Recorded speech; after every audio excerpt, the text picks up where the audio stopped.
Eudaimonia welcomes you. This is Humaira, and today we will be learning about lactose intolerance. So let's get started.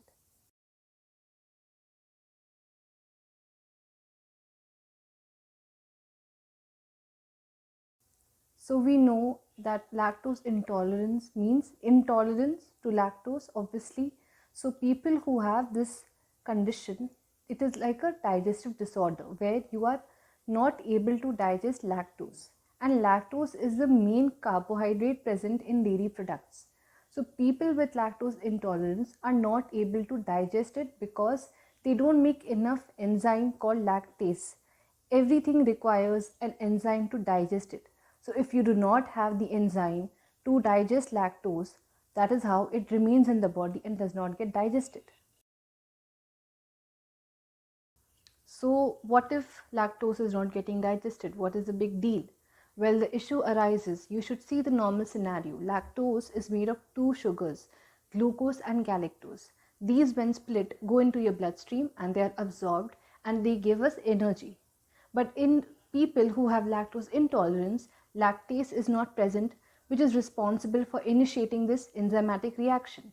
So when there is no lactase, there is no splitting of lactose to glucose and galactose, and thus lactose enters into our gut in its undigested form. When it enters our gut in its undigested form, it causes a lot of digestive symptoms. Now, what are these symptoms?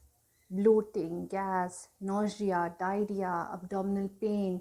These are some of the symptoms that are experienced by people with lactose intolerance. So the dairy products that consist of lactose are all kinds of milk like goat milk, cow's milk, even breast milk. You might wonder, how is the baby feeding on the breast milk? What if they are lactose intolerant? Well, all newborn babies have the ability to digest it, and very rarely do children below the age or at the age of 5 get lactose intolerance. Moving on with other examples, like there is cheese, yogurt, ice cream, butter, etc. So what if we decide to just stop having dairy products from tomorrow? Are we still safe from the symptoms? We might be, but we might not be in some cases for people who cannot tolerate even small amount of lactose. So they must watch out for certain items like breads, baked goods, snack items, those processed and refined items, meat. Then there are those non-dairy creamers in liquid and powder form, and the whipped creams that you get. Even though it says non-dairy, it still has some amount of lactose. In fact, you can read their ingredient list. You will find certain words that can help you identify whether it has lactose or not. And it is not just restricted to food items. Even over-the-counter medications can have some amount of lactose. So if you are being prescribed by these, you should definitely inform your doctor that you are lactose intolerant. Now when it comes to, okay, let's do the treatment for patients with lactose intolerance. Do you think it is easy for them?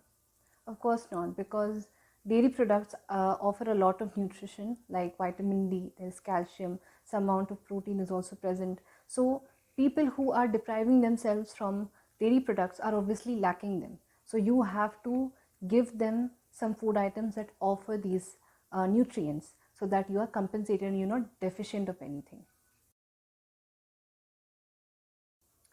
So we have identified that we have to target food items that are rich in calcium and vitamin D. So foods that are rich in calcium can be broccoli, green leafy vegetables, oranges, fish like salmon, tofu, and we also have to look for vitamin D products because vitamin D enhances the absorption of calcium. So again, vitamin D is present in salmon, it is present in eggs, soya milk, orange juices, and some of the ready to eat cereals. You can read their product labels and they may mention that it has calcium or vitamin D present in it. We know that the most inexpensive and easiest way to get exposure to vitamin D in the body is by exposing yourself to sunlight. So make sure that you do that too, in addition to the food items that I have already mentioned. And that's all for today. I hope that you enjoyed this video. Today we have learned about the different types of symptoms that you can experience from lactose intolerance, why it happens in the body, and what are the food items that you must avoid and consume. So I will see you all next Sunday. I hope you liked it.